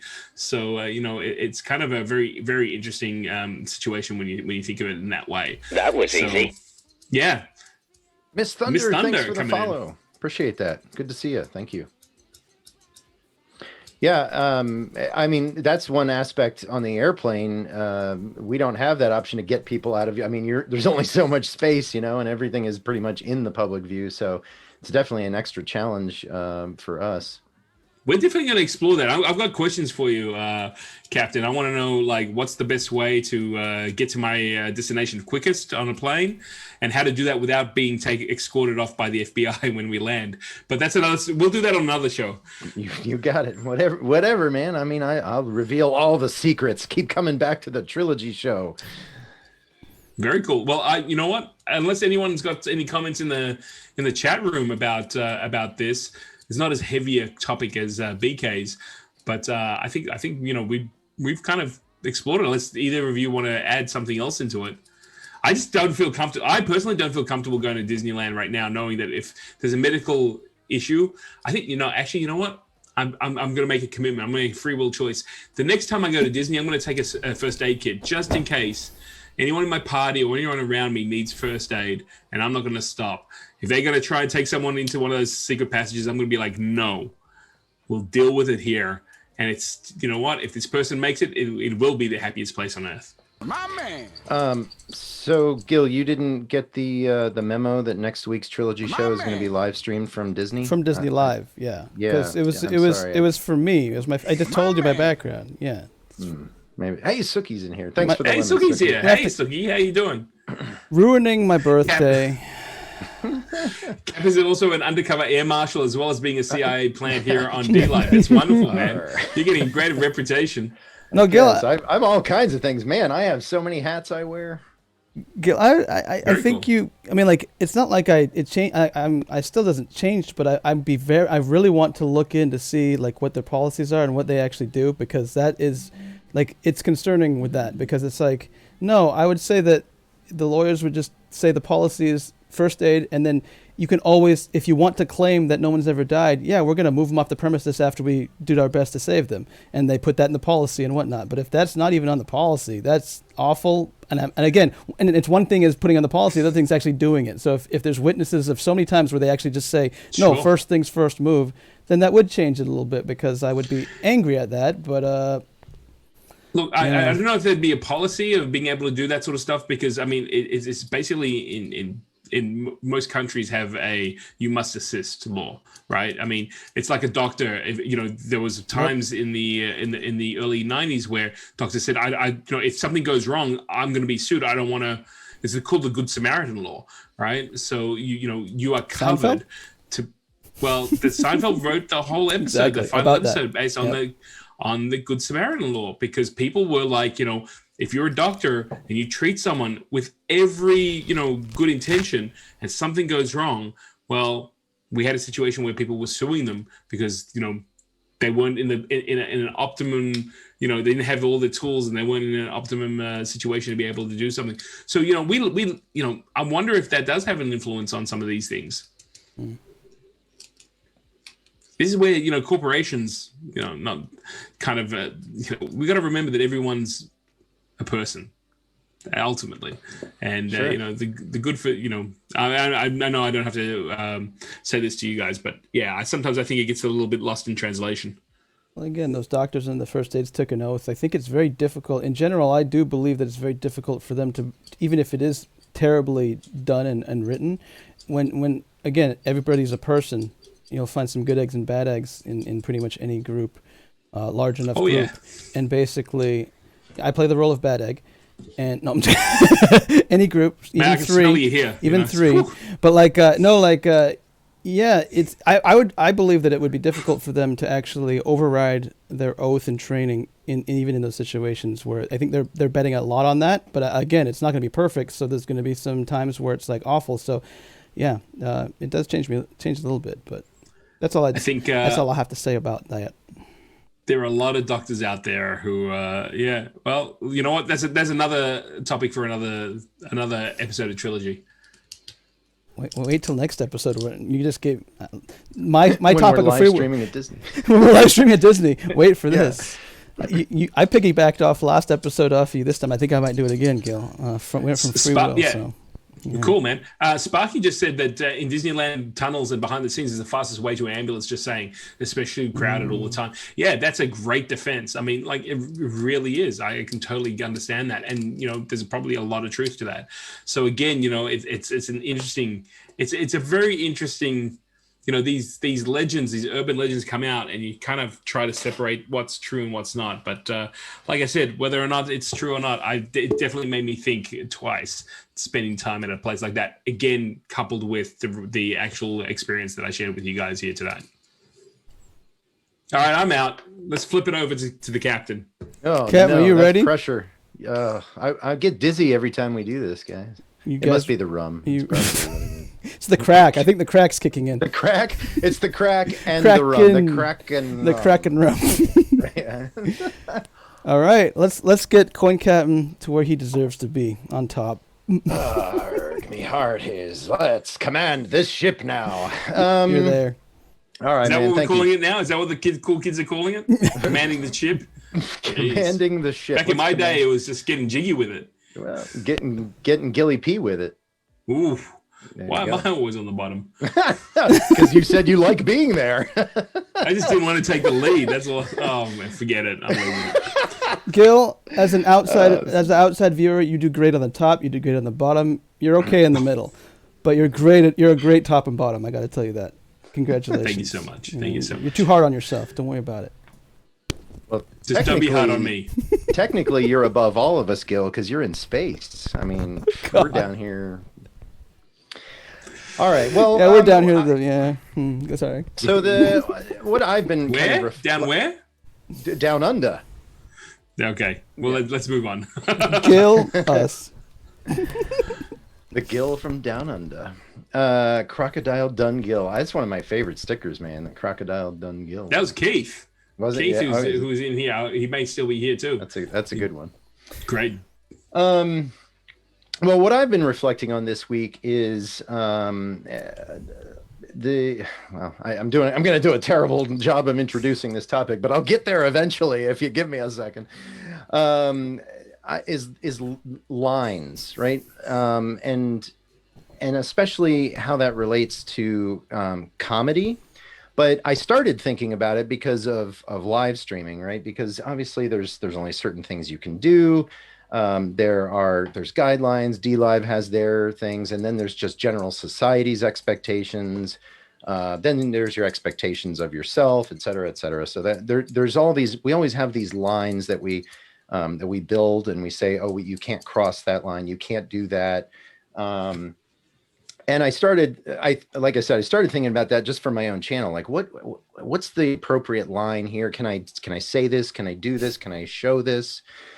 And then I like comedy and comedians, and some of my favorite comedians are kind of out of the mainstream now as a result of things that happened in their life, or lines that they crossed, or jokes that they made, or certain actions that they took.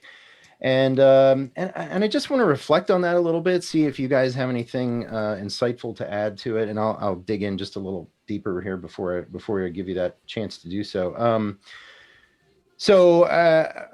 Here are my questions for you guys. One is, who are your favorite comedians and why? I'm just curious on that one. And then maybe if you guys could just talk a little bit about, what you think the state of comedy in the world is, because when I was growing up, when I was a kid, I mean, it was almost anything goes. You had all kinds of comics that were offensive, and it didn't matter. Nobody, everybody laughed at it anyway. And I mean, there's things that were on the television in the 80s, and nobody blinked an eye, right? But now, looking back, everybody, I can't believe that we allowed that, right? And kind of the whole PC, maybe cancel culture. And I don't want to necessarily get too deep into the politics of it, but I'm just curious if you guys have any thoughts on that topic, and maybe you can share some of your, favorite comedians and talk about the state of comedy in the world today. And I guess that would be Gil would go next, since you're next on the clockwise carousel here. Yeah, look, you know what? I think you're 100% correct. I think, if you were a comedian in the 80s or 70s, 80s, 90s, even 2000s, start of 2000s, you've got a bit of a uphill battle. A lot of comedians came out speaking about it. The fact that we live in a time of cancel culture, where if you say the wrong thing, especially look at social media, if you put a post up on Twitter. There's that very famous case of the lady who was traveling to South Africa and said something along the lines of, I'm going to South Africa, I hope I don't catch AIDS. And then, I think the rest of the line was like, oh, don't worry about it, I'm white. Got onto a plane where there was no Wi-Fi, got off the plane. Some 8 hours later, found out she had no job, that she was the #1 trending person on Twitter, and that everyone was counting down the hours to her landing and finding out that her whole world dissolved, during that flight time. I mean, we've really learned to punish people who don't agree with us. And again, this goes back a little bit to BK Johnson's, original topic about free will. So yeah, and as a comedian, it's all about being able to laugh at yourself and laugh at the situation. And a lot of comedy definitely, is the foundation of it is in truth. So, the reason you find something funny is because you relate to it, because it's something that's actually going on. And, I love comedy from the 80s. It was never, compared to today, it's not considered, right. On my stream, I've played many times Don Rickles, who made a whole career out of kind of, being caustic towards people based on a whole bunch of different, ethnicities and where they were coming from. I mean, it's definitely considered racist. But what was really, really interesting about Don Rickles is that he always cleaned it up. At the end of his routine, he always talked about how he never picked on the little guy, and because of the people who came in, and allowed him to do his work, you're all big in his eyes. And everyone understood that it was humor. It wasn't a personal attack. And that has completely been lost. Whoa. Keith. Thank you so much, Crazy. Thank you, Keith. Wow. We hadn't heard that before. I know, that's a new one. We heard the FBI kicking in the door a couple of times. I thought that was live from Coin Captain's place, but thank you so much, Crazy K, man. But yeah, so I think, we've lost our ability to be able to look and laugh and go, you know what? It's funny because there's truth involved in there. Yeah. I love the classics too. Don Rickles is a great example of what we're talking about here with Coin Captain's lines he's talking about, because I think a lot of Gilbert Gottfried, he's done. I mean, Gilbert Gottfried lost jobs because he made a joke about Japan. And about Japan. And he also, I think he also lost a job from Miracle Whip because he called it toxic pus, which is true too. I mean, not the smartest move in the world, but yeah, there you go. But I love Don Rickles. I've watched a lot of him, and oh yeah, he's great. The difference, I think, I think one of the lines we've actually tippy-toed around with is racism. I actually talk about a lot of isms in my book too, but that's another thing. But racism is when you look down upon a race or compare, try to say one is superior to the other. And a lot of what Don Rickles did was basically you said he's making observations. He's not saying we're better because I'm saying this. This race is doing this, and we're better. There's a big difference in that, I believe, and I think a lot of that's what part of what Don Rickles was doing as well. He would never say he would never fight for that of saying one is better than the other. He would fight for I love you all, and I make fun of you because I love you. He would focus on that instead of saying, no, I'm saying this because you guys do that, and I don't like you guys. He would never do that. It's like, as soon as you do that, we're better than you, or that is better than this, or whatever. It's like that's the one of the lines that I think that we're too sensitive to. I believe, because I believe a lot of them do that all the time. Like you said, it's the truth is what a lot of the comedy is going with. So one of my favorites is Norm Macdonald is one of my favorites. He also got in trouble for saying some things, and he's all that too. But I love his aspect, again, because I'm obsessed with pride and analyzing those type of things. But he usually makes himself the butt of the joke, where he's the idiot. A lot of his jokes, not all of them, obviously, because he dabbles in all forms. But he does a lot of the times. If you notice, he tells a story, and then the ending is that he's an idiot for thinking the way he's thinking, and you know what I mean, And so I love that aspect of him. He's one of my favorite comedians because of that. I also loved Don Rickles and Rodney Dangerfield. Dave Chappelle was one of my favorites. Chris Rock was one of my favorites. And so those are some of my favorites that I've seen more than others. But I also growing up in high school was around the time, or maybe in middle school, was around the time Loveline came out with Adam Carolla and Dr. Drew. And because of that, I always had a soft spot for Adam Carolla, because he was always making me crack up laughing listening to Loveline. And then I started listening to his podcast, and really, that was, I don't know, I haven't listened to it in probably years, but I used to listen to it a lot, because he'd do it 5 or 6 days a week, maybe every day.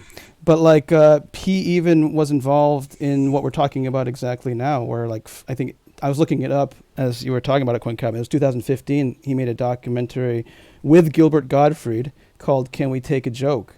And it's basically talking about this exactly. And that's why I love Adam Carolla's kind of view on it too, because he has been saying it this has been coming for 10 years or something, or 12 years since I started listening to him. And it was all that, where it's that line we're starting to think the line is crossed when in the old days we don't think it is, even though, much worse things are being said in humor.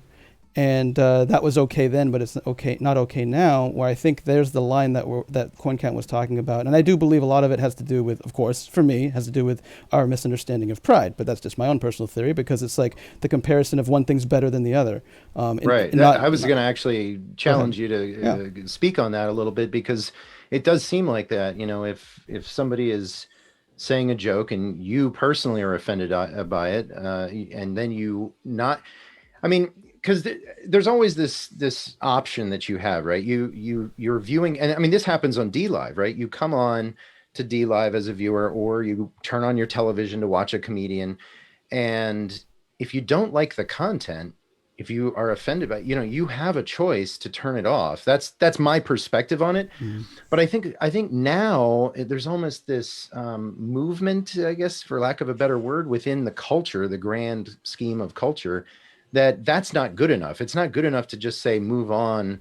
Now you have to take them down and put them asunder, if you will, to use a pirate term, because you have literally you have this pride saying that my view of what's right and wrong is stronger or better than your view. That's kind of what I was going with, and exactly why my rule number one in the book is only work on your own pride, because what you're saying is that they think they need to fix that other person's pride or that their beliefs. It doesn't have to be pride, but again, it's like I put it in the terms of analyzing it from the source of saying my point of view or the way I think is right is more accurate or true than yours. So you guys can't say that. So I need to teach you that you can't say that, and I need to shut you down. And that's where, again, I am more of that vein. Obviously, as a streamer, I mean, most streamers usually would be, because it's tough streaming and putting your mouth and stuff on the line all the time. And basically it's like, yeah, you have the freedom to turn it off. You don't have to correct my stream unless I'm literally like attacking or hurting somebody. And it's like, I might be making a mistake. You're right. I could be wrong. I could be completely wrong with everything I'm saying. I could be making a mistake, but right now this is where it is. And that's where the line gets drawn is like, there's a difference between trying to take them down or correct them or trying to help them, right? Like, it's like, yeah, if I'm wrong, you're my friend because you guys do tell me when I'm wrong. Like, you should have seen that break. These two guys were at me like, free will, what the hell is this? What do you guys, why did you do that, BK? No, I'm just kidding. But if they did think that, they're my friend because they will say that. They would say that to me, but they're not trying to correct me and say, I need to shut BK down. I need to say, hey, let's talk about it. I want to help you out here because of that. And if you take it from that approach, I think that's where the line is being shifted, where it's like the right approach is to shut it down hard without actually talking or like, going into that. So that's how I would say that, what you're talking about with pride. Yeah. And there's really kind of a part B, because a lot of what we're talking about is what's in the content of the comedy, but then you also have other situations that can result in the, I guess, censorship of comedy, for lack of a better word. For example, one of my favorite comedians is Louis C.K. And I don't think anybody really ever considered canceling him because of the content of his comedy. Well, maybe, of course, there's always going to be somebody, but more so it was because of what happened in his private life or outside of his comedy shows and things that happened, with his sexual misconduct. And so then that's kind of like a part B is does what someone does in their does what someone does, that's not a good way to, if you do something in your personal life that maybe is offensive, should that impact your professional life? I mean, obviously, murder, rape, things like that, that's a little bit of a different story, but I don't know. I'm just curious where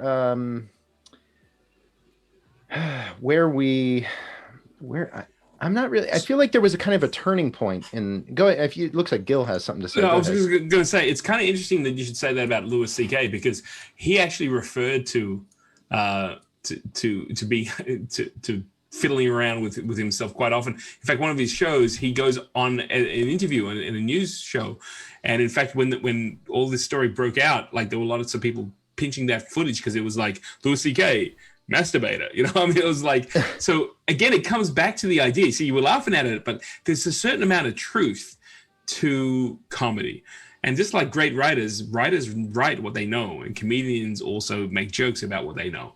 So, you know, it's a very interesting situation. I mean, is it right that what he did? No. Did he deal with it? Like, you know, I guess, you know, we've got systems in place for people to investigate and take, you know, the necessary situation.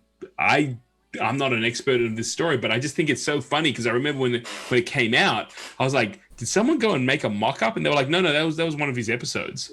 And I was like, wow, he was talking about it in one of his episodes? Well, I mean, there you go. I mean, that's obviously, you know, a compulsion that he had. Yeah. What? Who's in here? Whoa.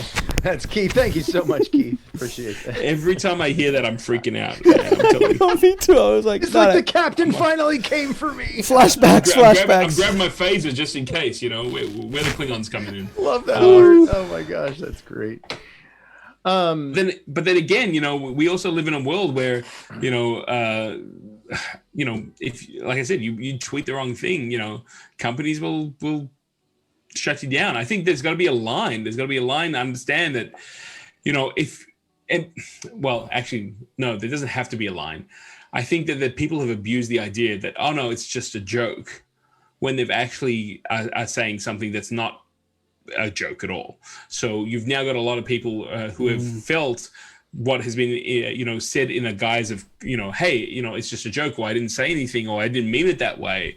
But the truth of the matter is they're making a statement and they're sharing it, and it's one that's contradictory to what that actually is. So, you know, it does create this situation where, you know, what do we do? How do we move past this? Do we create, like, you know, I get fed up with terms like safe spaces and all the rest of it, but in a way, we kind of really do need something like that. We need to understand that, you know, Don Rickles and Gilbert Gottfried, they've been doing the same thing for like, 30, 40 years now? At least Gilbert has, Don for longer. We know where they're coming from because they're consistent. When you get new people on the front, like, you know, if Seinfeld says something, you know that because he's had a show, he's got a track record. We know what he's going to say because, again, we've got that consistent track record. When it comes to someone new who's trying things out, and in fact, this happened with a friend of mine who was working in Hollywood. When I went to school, one of the people that I was studying with was a guy called James Gunn, who became a Hollywood director. He's probably most famous for doing the Guardians of the Galaxy movies. And when he was, struggling as a director, trying to get attention, he would make jokes that were pretty inappropriate on Twitter. Well, that caught up with him like 20 years later. He wasn't the same person at all.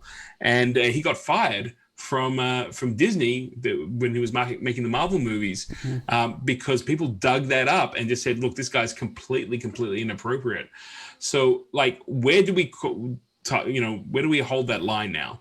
Do we, Well, the first question, because I actually, when you ask that question, I'm thinking it's very much what I actually am in the boat with Corn Captain, not because he gives me free rum, but because and silver. But like, he did talk about where you have the right to turn it off, where that is the responsibility, where like, okay, like, yep. The company has the responsibility to fire them too, where it's like, okay, the cancel culture, it also is the responsibility of the company to stand up and say, no, our company will allow that because it is a movie, it is a comedy show, this person is a comedian, we will allow that. And if the corporation stood up to that, of the pressure, or if the responsibility of each individual person and their family or their friends or wherever they're seeing something that makes them feel bad, if they take that personal responsibility and take it upon themselves to say, I can just turn this off, where's, like, you know what I mean? Like, again, how it depends. If you go down to each detail, it can be difficult, obviously, where it's sure. Like this guy's saying things of like, no, we all should rally up and do something terrible. That's not a joke anymore. But, like, I would say that of where a lot of it comes down to we've gone too far on one side of taking away the personal responsibility of both the individuals and the corporations, where it's like, no, a corporation should show you what they stand for by by whether they put it up or not. And then the person should stand for it, or by turning off the TV or not. But then there's other times where you're right, where no, that is drawing the line, and we all need to understand that that is drawing the line. But again, I think the line is getting skewed more towards, when in doubt, just kill it. The line is too far one way, is what I would say to that. And that makes me think two things. One, if we as a culture move in that direction, that was easy. Hey, thanks, Mrs. Joy, for the follow. Appreciate that. Don't we become a little bit more bland, right? I mean, I think the more you enforce that, it's like now what this used to be the limits. Now the limits are here. Now we're moving them here. I mean, I think to me, the variety that we have, is what the spice of life is, right? And so if we start to define those limits even narrower and narrower, life becomes, I don't know, less funny, you know? But the second thing I would say is the power of the censorship is absolutely in what you guys have been talking about. You know, you're going to get fired, you're going to be deplatformed, and I mean, for example, on Dlive, if I as a streamer cross the line, whatever the line is, the power is Dlive is going to come to me and say, you can't stream here anymore. And that obviously has happened to a number of streamers. And so then... Captain, this is CIA operative. Please give all the addresses to us straight away. Stop drinking. We can see what you're doing. We're watching you. But we can see what you're doing. I mean, and I think Dlive has that right. I mean, they're the ones that set up this platform, right? So they have the right to say that. But then I have the right to go out and build my own website or find my own, and do that. And so I don't know. It's something I've been thinking a lot about. I don't know that I have any more coherent thoughts on it, but I really like Louis C.K. and I like Bert Kreischer, and some people would consider them both pretty controversial. So I don't know. That's just my take. And Rob Mack, thanks for the ice cream. Appreciate the generosity.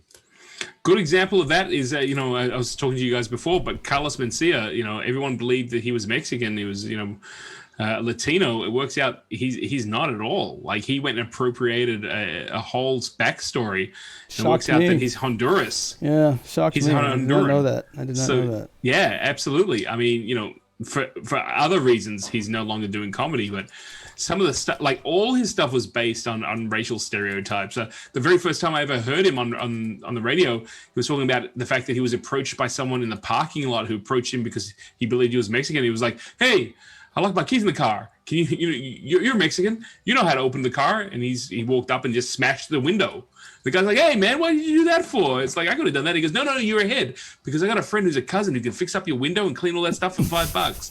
And it's like, oh my gosh, could he even say that joke now? I mean, I don't know. I just said it. Maybe we'll get kicked off. But as an example of what we're talking about, that's the only reason why I said it. It's an example. But, just I say guess the hard Mexican. part about it. Oh, no, don't do that. Never mind. Yes. I'm sorry. Keep going. I'm not appropriating anyone's thing. But I'm just saying that, I guess part of the problem with that sort of stuff is at the end, when you find out that he's not actually the stereotype that he's, only a ginger can call a ginger a ginger.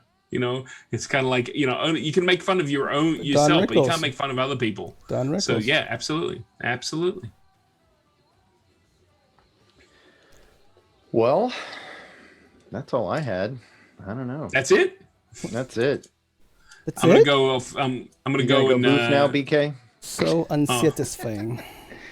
Just so like a young man coming in for a quickie. Well, I mean, it's kind of like the trilogy. It sums up the Trilogy Show. So unsatisfying. Yes, absolutely. Well, we have fun. I hope you guys do. Yeah. But I like what is it, Gil? Enough is never enough. That's right. We're not satisfied. Enough is never enough. We're not satisfied. Absolutely. More. One thing I do want to say, though, there's probably a number of you out there. It looks like maybe 38 of you right now watching, and many of you probably have found this as a result of being fans of BK or that BK. Usually not. I don't know which one. Oh, down there. They're both down there. BK and or Gil and or myself, and so you may be following us individually. But if you haven't hit the follow button for the Trilogy Show, you should do that. That way you'll get notifications when we go live on this platform, this show, channel. That's what the right word is. But make sure you give us a follow here at the Trilogy Show. We'd appreciate it. And we're growing a little bit each week here, second show. And we're going to do it once a week, same time, same Trilogy channel. Yeah, that's right, it. Exactly. I love it. I love it. And and like we said before, feedback. Let us know what you like, what you might not like. We're open to hearing the feedback, and I'm having even fun. Topic suggestions. Yeah, if topic suggestions. You have stuff you guys want us all to discuss. We'd be happy to entertain some of those ideas as well. Absolutely, no problems. Oh, the irony! I'm looking. Absolutely, I know, right? That's what I was like. All right, well, there you go, and that's the show. And that pretty much is the show. I do want to invite people, if you happen to want to continue the show, we're going to go over to my stream. We're doing something special for the followers of my stream. We're going to do this for the very first time, so that'll be fun. But yeah, guys, I just want to thank you. I know that we're trying to get it within certain parameters. This is our second show. I had a blast, man. I can't wait to do this again. Yeah, I always love it, man. You guys are always a pleasure. After party at Gills is what you're saying, Gills? Is that what you're saying, huh? Yeah. Well, we're gonna do something a little different on my stream tonight. So I've been working on that for the last week. Also part of the celebration of hitting 1,000 people. But that still counts as an after party to me. As long as I'm part of the man. I'm part of the G crew. Coming over. I'm part of the G crew. Right? 100%. There's going to be barrels of rum there. Coin Captain, you're in charge of the rum. I believe that's what your ship is. That's the treasure in your ship, right? It's the barrels of rum. To bring my treasures. I was promised by some pirate that there'd be crack as well, but let me know. Kraken. I might be a little late. Oh, Kraken. Kraken rum. That's what it was. Kraken rum. Well, you guys enjoy your party. I gotta. Oh well, BK, everyone's invited, so there's no problem. Yeah, that's gonna be fun. I'm part of the G I'll crew, definitely baby. be over there. It's gonna be awesome. I'll try to pop in when I can. Yep. It's okay. awesome, You man. pop in when you can. That's dedication for you. That's Trilogy with missing one leg, so we're a bipod. Oh, well, I'm gonna be there. We're supposed to start there. Okay. I will do that. Good. I will do that, sir. Yes, sir. Yes, sir. I'll be your Huckleberry. No problems. All right. Well, everybody, thank you so much for watching the Trilogy Show this week. Trilogy is the Coin Captain, Gilly P, and BK Johnson. We'll see you next week. Have a great night, or morning, or wherever.